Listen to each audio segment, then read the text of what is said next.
Hello guys, good morning. Maaga ako dumating dito guys sa trabaho ko.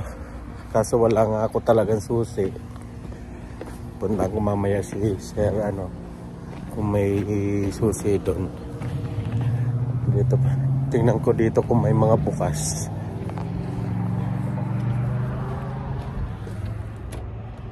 Sarado.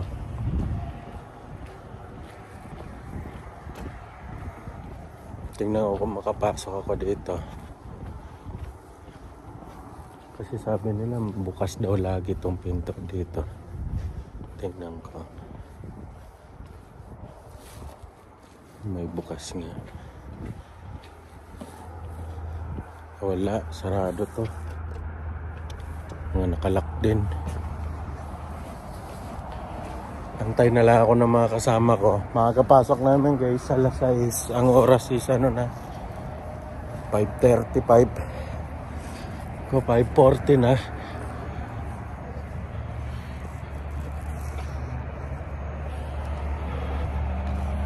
Lamig dito sa labas. Hindi ko na nahatid guys yung si Commander sa trabaho at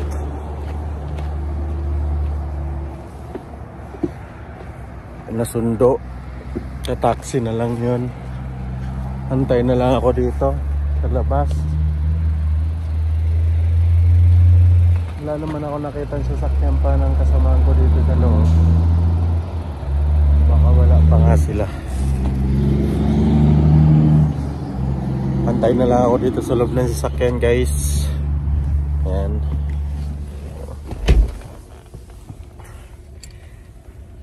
Habang nag-aantay ako dito, dito na naman ako sa sasakyan guys. Magantay kasi malamig. Antay natin yung kasama ko.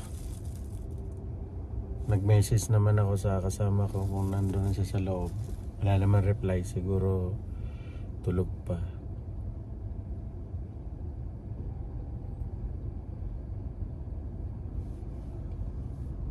(5:37) na. 6 o'clock kasi pasok namin guys. Marami kaming gawa ngayon. Kahapon hindi namin nailabas yung ginawa namin. Ngayon daw namin ilabas. 400 kahapon. Tapos ngayon 400 naman gagawin ulit namin.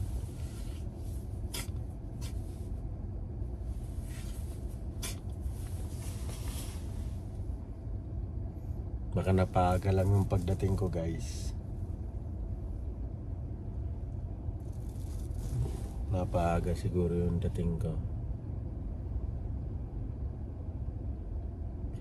Wala, sarado yung pinto doon.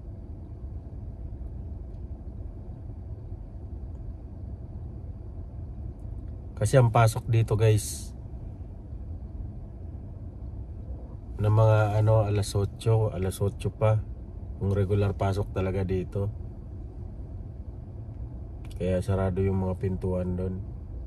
Sa front desk wala namang 24 hours dyan na nagbabantay sa front desk. Kaya siguro yung parating na yan kasama yung kasamaan ko na si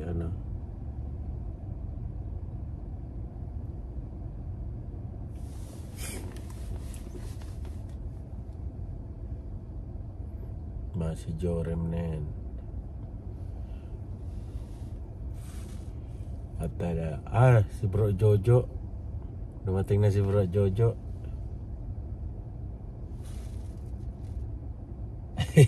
Nawa na pala ako sa lahat guys.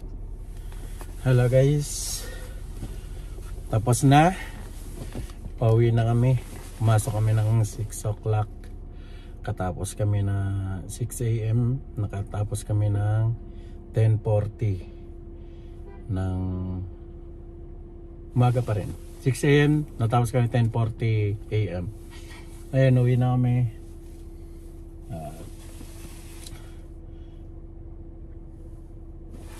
Let's go. At magluluto pa ako guys ng magluluto pa ako ng Luto pa ako ng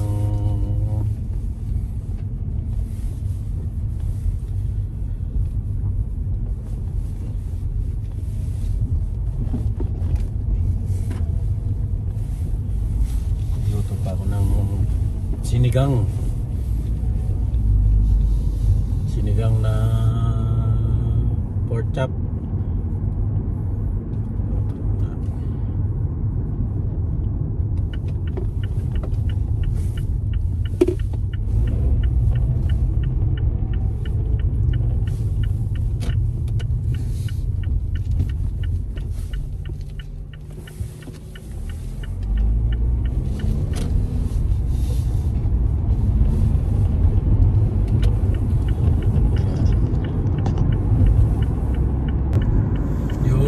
Iba guys, papasok pa lang. Ako, paano na? Pauwi na.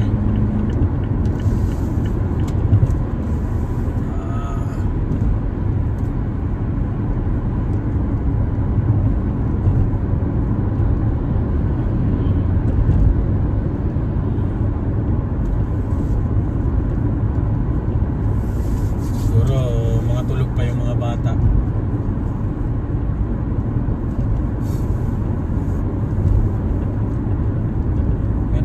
Trabaho namin guys, pag natapos namin yung trabaho, yung pinapatapos namin, mapaaga man o hindi, uwi na.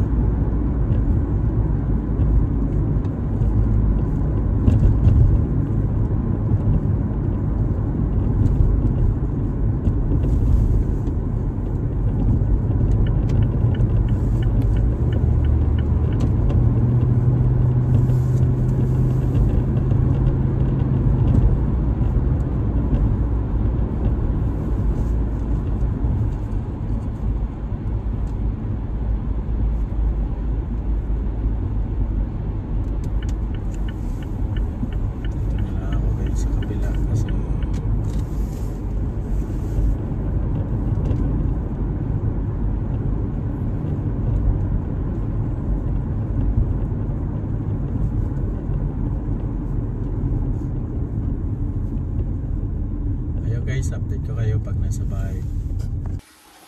Hello guys, ayan, nakaluto na. Ayun, narating na ako sa bahay guys. Gising na yung dalawang anak ko.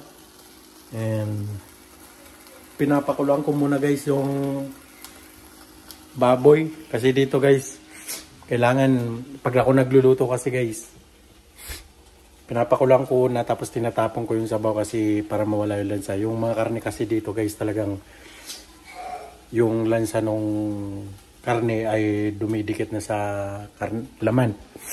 Kaya kailangan pakuluan. Tapos yung saka mo siya lutuin. Ayan. Okay, update ko kayo maya.